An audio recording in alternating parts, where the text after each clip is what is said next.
Friends, कैसे हो सब लोग? तो फ्रेंड्स, आज हम यहाँ पर मेटाकॉग्निशन के बारे में डिस्कस करेंगे। सीडीपी का एक इम्पोर्टेंट टॉपिक है जो कि कई बार एग्जाम में पूछा गया है। तो मेटाकॉग्निशन परासंज्ञान होता क्या है? तो एक तो दो शब्दों से मिलकर के बना है, मेटा और कॉग्निशन। जिसमें मेटा का अर्थ होता है बियॉन्ड। बियॉन्ड का मतलब होता है परा। परा मतलब कि एक अलग तरीके से, मतलब कि दूर सोचना, दूर होता है। और कॉग्निशन का मतलब होता है मेंटल या थिंकिंग स्किल, और इसका मतलब होता है संज्ञान। तो परासंज्ञान का मतलब होता है कि खुद की सोच, अर्थात संज्ञान के परे सोचना। उस संज्ञान की हमारी जो सोचने की क्षमता है उससे भी अलग सोचना, उसका मूल्यांकन कर पाना, प्लान कर पाना, उसको जो हम यहाँ पर मेटाकॉग्निशन कहते हैं। Thinking about thinking, awareness about awareness, मतलब कि हमारी जो सोच होती है उस सोच के भी परे सोचना, कि हमारी जो सोच ही नहीं है उससे भी दूर सोचना, और हमारी जो जागरूकता नहीं है उससे भी अलग जागरूकता को बारे में जानना। ये होता है मेटाकॉग्निशन। ठीक है, अब बात करते हैं यहाँ पे। देखिए, मेटाकॉग्निशन साइकिल है। तो इस मेटाकॉग्निशन साइकिल में सबसे पहले प्लान दी अप्रोच, जो हमारी अप्रोच है उसकी योजना बनाएंगे, उसके बाद उसकी स्ट्रेटेजी बनेंगे, उसके बाद इसको रिफ्लेक्ट करेंगे, फिर इसको टास्क के रूप में असेस करेंगे, और इवेल्युएट स्ट्रेटेजी एंड वीकनेस, जो हमारे हमने जो प्लान बनाया, जो उसको मूल्यांकन करेंगे लास्ट में स्ट्रेटेजी का, और उसके बाद में उसमें वीकनेस क्या क्या है उसको छानेंगे, उसमें जो वीकनेस है, कमजोरी है, उनको अलग करेंगे। ठीक है, awareness and understanding of one's own thoughts process, हमारी जो सोच है उस सोच के प्रोसेस में कौन कौन सी समझ की जागरूकता है उनके बारे में यहाँ पर बताया गया है मेटाकॉग्निशन में। ठीक है, अब वो और इम्पोर्टेंट पॉइंट्स हैं मेटाकॉग्निशन की।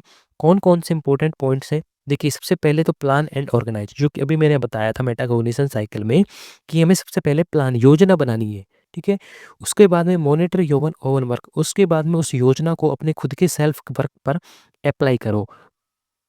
ठीक है, अप्लाई करने के बाद डायरेक्ट योर लर्निंग, तुम खुद सीखोगे कि क्या कर पा रहे हो, क्यों खुद से सीखते हुए उसको यूज करना है, और सेल्फ रिफ्लेक्शन करना है, और उसके बाद अंत में उसका मूल्यांकन करना है। ठीक है, उसका आत्म मूल्यांकन करना है कि क्या वो कितनी हद तक सही है, वो योजना हमने जो प्लान की थी, और उसका अगर वो योजना में कोई वीकनेस है, कमी है, तो उसको फिर से दोबारा दूर करना। मतलब कि हमारी पूरी तरीके से इस मेटाकॉग्निशन की एक ही लाइन पर डिपेंड है कि हमारी सोच के परे में सोचना ही इसको मेटाकॉग्निशन परासंज्ञान कहा है। ठीक है, अब हम इसके क्वेश्चन कर लेते हैं मेटाकॉग्निशन के।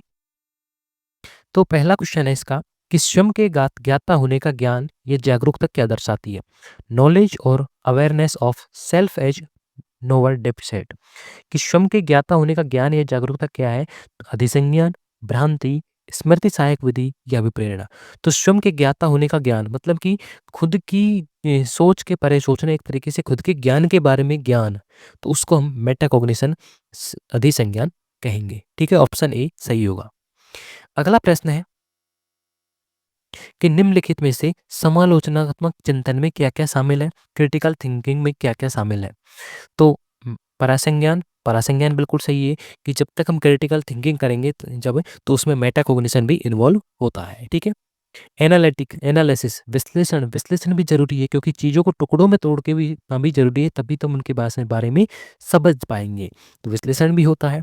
रिफ्लेक्शन, मनन, मनन मतलब कि हम उनका मन ही मन में जो है मूल्यांकन करते हैं कि वो चीज़ कितनी हद तक सही है क्रिटिकल थिंकिंग में। तो ये तीनों ही सही हैं, तो फर्स्ट ऑप्शन यहाँ पर ए जो इसका आंसर बिल्कुल सही हो जाएगा। ठीक है, अगला प्रश्न है स्व जागरूकता एवं संज्ञानात्मक क्षमताओं का नियंत्रण, जैसे योजना बनाना, समीक्षा करना और संशोधन करना इत्यादि डैश में अंतर्निहित है। तो केंद्रीकरण बिल्कुल नहीं, क्योंकि केंद्रीकरण में क्या होता है, जो जीन पियाजे ने संज्ञानात्मक विकास का सिद्धांत दिया था, उसमें उन्होंने बताया था कि बच्चा जो है उस वस्तु की एक ही जो बात है, वो एक ही चीज पर ध्यान दे पाता है। जैसे कि हमें किसी वस्तु की शेप और साइज में चेंज करें, तो या तो वो शेप पे ही ध्यान दे पाएगा या फिर साइज पे ही ध्यान दे पाएगा। ठीक है, संज्ञान बोध, मेटाकॉग्निशन बिल्कुल सही है, क्योंकि मेटाकॉग्निशन में ही जो हम जागरूकता रख पाते हैं, संज्ञानात्मक क्षमताओं पर नियंत्रण रखते हैं, योजना बनाते हैं, फिर उसकी समीक्षा करते हैं और उसको संशोधन करते हैं, उसको मूल्यांकन करते हैं। अगर उसमें कोई कमी है तो फिर उसको हम संशोधित करते हैं। तो मेटाकॉग्निशन यहाँ पे बी ऑप्शन बिल्कुल सही हो जाएगा। कॉग्निशन नहीं होगा, संज्ञान नहीं होगा, और समायोजन भी नहीं होगा, क्योंकि समायोजन तो वो होता है जो कि परिस्थिति के अनुसार अपने आप को ढालना।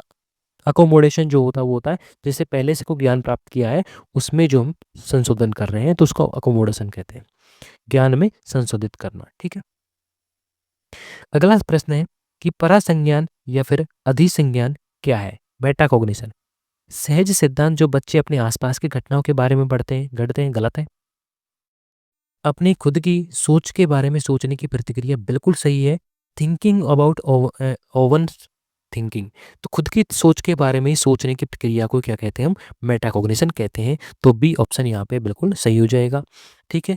अगला प्रश्न देखते हैं। तो यहाँ पे जो हमने मेटाकॉग्निशन को टॉपिक को जो है आराम से पढ़ लिया विस्तार से, और इसके हमने क्वेश्चन भी कर लिए हैं। ठीक है फ्रेंड्स, वीडियो को लाइक कीजिए, चैनल को सब्सक्राइब जरूर कीजिएगा।